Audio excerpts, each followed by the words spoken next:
Now to our big story, the case against Casey. For the second day in a row, Casey's parents, Cindy and George Anthony, spoke about their daughter on national television. And today we have team coverage of the latest in this case. West 2's Bob Killing has an exclusive sit-down with Casey's attorney, Jose Baez. He'll have a preview of that one-on-one where Baez tells him he believes Casey didn't do it. But first, West 2's Amanda Ober has more on the Anthony's interview on an early morning news program. Amanda?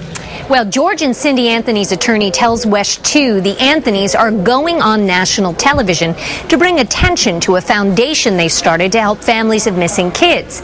And he says the Anthonys have not made any money off these interviews.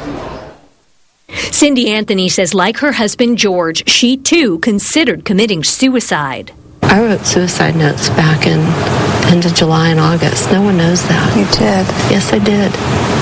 Because I couldn't bear not having Kaylee around and not knowing. Cindy said she was pulled out of her suicidal thoughts by Casey's first return home from jail. She said she made the initial calls to 911 to report Kaylee's disappearance because when she saw Casey that day, she knew something was wrong. There's something wrong. I found my daughter's car today, and it smells like there's been a dead body in the damn car. Cindy was asked if she regretted making that call. No. I don't regret anything I did. How can I? I don't know how I would react any differently. I know after I made the first 911 call, Casey thanked me in the car because she said I did something that she couldn't do, was to go to the police. The Anthonys also talked about their unflinching support for and faith in Casey. There's some people that just say, well, we should just be done with it. Just, go like this and just be done with it. You can't. That's our daughter, No matter what she may or may not have done? No matter what, that's still our daughter. Now, as I said earlier, the Anthonys say they are doing these interviews to bring attention to their planned Kaylee Foundation, a nonprofit to help families of missing kids. However, the Anthonys' plans were only briefly mentioned by the interviewer at the very end of this morning's taped segment. Amanda Ober reporting West 2 News. Amanda, thanks. Tonight on West 2 News at 11, Jose Baez gives his first in-depth interview since the state attorney's office chose to pursue the death penalty.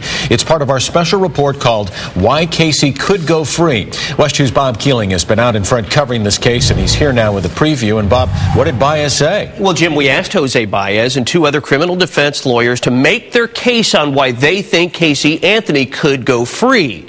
Tonight at 11, we'll tell you why they say that wooded area along Suburban Drive, where Kaylee's remains were found, is emerging as the key battleground in the case against Casey.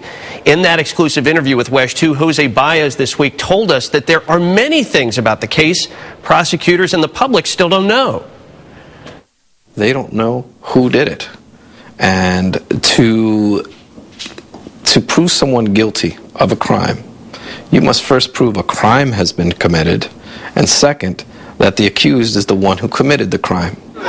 Casey Anthony is charged with first-degree murder in the death of her daughter, Kaylee Anthony. If found guilty, the state is asking that Casey be executed.